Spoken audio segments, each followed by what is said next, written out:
Jungle. Assalamualaikum warahmatullahi wabarakatuh. Halo warga Bekasi, kembali lagi bersama saya, Fauzia. Dalam berita terkini, kabar kurang menyenangkan datang dari sektor pasar tradisional di wilayah Bekasi dan sekitarnya. Harga plastik kemasan dilaporkan melonjak tajam dalam beberapa pekan terakhir. Sebuah tren yang mulai disarankan dampaknya hingga ke meja makan warga.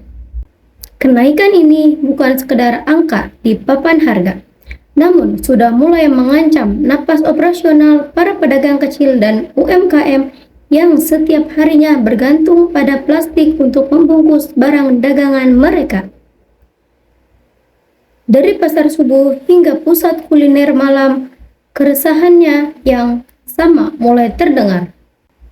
Berdasarkan pantauan di Pasar Baru Bekasi hingga distributor besar di wilayah Cikarang, harga plastik jenis kresek dan plastik pembungkus makanan melonjak hingga 70%. Satu pak plastik yang sebelumnya dibanderol Rp10.000 kini warga harus merogoh kocek hingga Rp17.000. Tidak hanya plastik kresek, harga wadah makanan jenis tinwell dan plastik kiloan pun ikut merangkak naik.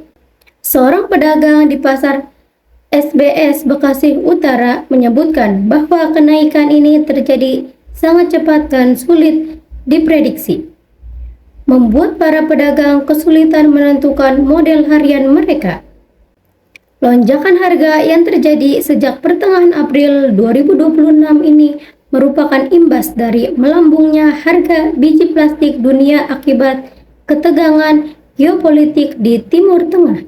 Gangguan di Selat Hurzon telah menghambat distribusi energi global yang secara otomatis menaikkan harga minyak mentah dan gas sebagai bahan baku utama petrokimia.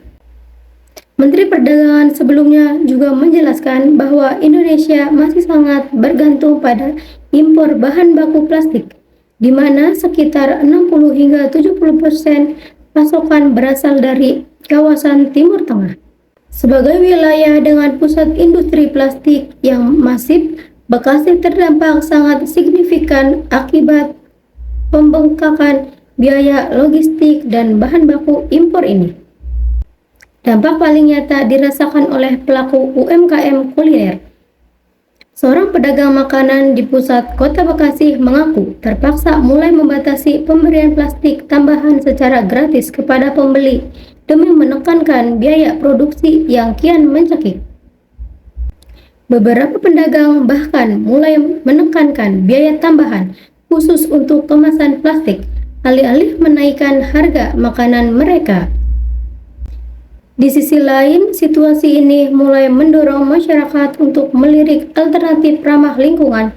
Beberapa toko di Bekasi mulai menyarankan penggunaan kantong singkong atau kasapa bag, tas sunbot atau wadah tradisional seperti besek bambu yang kini harganya mulai kompetitif dibandingkan plastik konvensional. Kini, masyarakat Bekasi menaruh harapan besar pada intervensi pemerintah, baik melalui operasi pasar maupun kebijakan subsidi bahan baku, untuk menstabilkan harga di tingkat pengecer, mengingat plastik tetap menjadi komponen dasar dalam roda ekonomi kerakyatan kita saat ini. Saya akhiri, tetap waspada dan bijak dalam berbelanja. Dari Bekasi, saya Fauzia melaporkan. Selamat siang dan sampai jumpa.